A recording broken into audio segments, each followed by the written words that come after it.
Channel దేవి సరస్వతి 123 అండి. ఈరోజు మన ఛానల్లో చూడండి, నేను శ్రీ వెంకటేశ్వర స్వామి ఆలయం మీకు చూపిద్దామని వీడియో చేస్తున్నానండి. మొదటగా అయితే విఘ్నేశ్వరుడు మనకు దర్శనం ఇస్తాడండి. ఈ గుడి ప్రాంగణంలో అన్ని దేవతా విగ్రహాలు అందరూ ఉన్నారండి.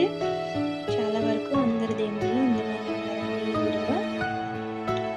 చూడండి, వెంకటేశ్వర స్వామి, మహాశివుడు అందరూ ఉన్నారండి. స్ఫటికలింగం, లింగం అన్నీ ఉన్నాయండి. చూడండి, అందరు దేవతా విగ్రహాలు ఉన్నాయండి. ఇక్కడ నిత్య పూజలు జరుగుతాయండి. వెంకటేశ్వర స్వామితో పాటు మహాశివునికి, లక్ష్మీదేవికి, ఆంజనేయ స్వామికి. చూడండి,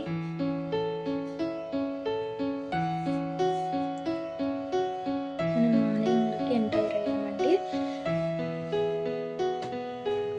చూడండి, ఎంటర్ అవగానే వెంకటేశ్వర స్వామి, భూదేవి, శ్రీదేవి సమేత శ్రీ వెంకటేశ్వర స్వామి మనకి దర్శనమిస్తారండి. చూడండి, ద్వారపాలకులు కూడా ఉన్నారండి శ్రీ వెంకటేశ్వర స్వామికి ఈ ఆలయంలో. చూడండి, ఆలయం అయితే చాలా ప్రశాంతంగా ఉంటుందండి. చూడండి, చూసిన కొద్దీ చూడాలనిపించే శ్రీ వెంకటేశ్వర స్వామి రూపాన్ని మీరు కూడా కనులారా దర్శించి తరించండి. చూడండి, ఇంకా మరెన్నో ఉన్నాయండి ఈ ఆలయంలో. నవగ్రహాలు అన్నీ ఉన్నాయండి. చూడండి, మీరు ఉదయం అయినా సాయంత్రం అయినా సరే ఒకసారి విజిట్ చేయండి. మనసుకైతే చాలా ప్రశాంతంగా అనిపిస్తుందండి. ఈవినింగ్ టైమ్స్లో అయితే బాగుంటుందండి.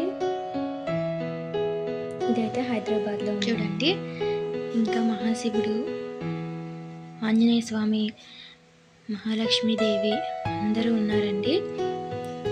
ఈ వీడియోలో అందరినీ చూసి తరించండి. ఇలాంటి మరికొన్ని వీడియోస్ మన ఛానల్లో ఉన్నాయి, ఒకసారి విజిట్ చేయండి. మన ఛానల్ని సబ్స్క్రైబ్ చేయకపోతే సబ్స్క్రైబ్ చేయండి. మీకు ఇలాంటి వీడియోస్ ఇంకా ఏమైనా కావాలా ఉంటే కనుక మన కామెంట్ సెక్షన్లో కామెంట్ చేయండి.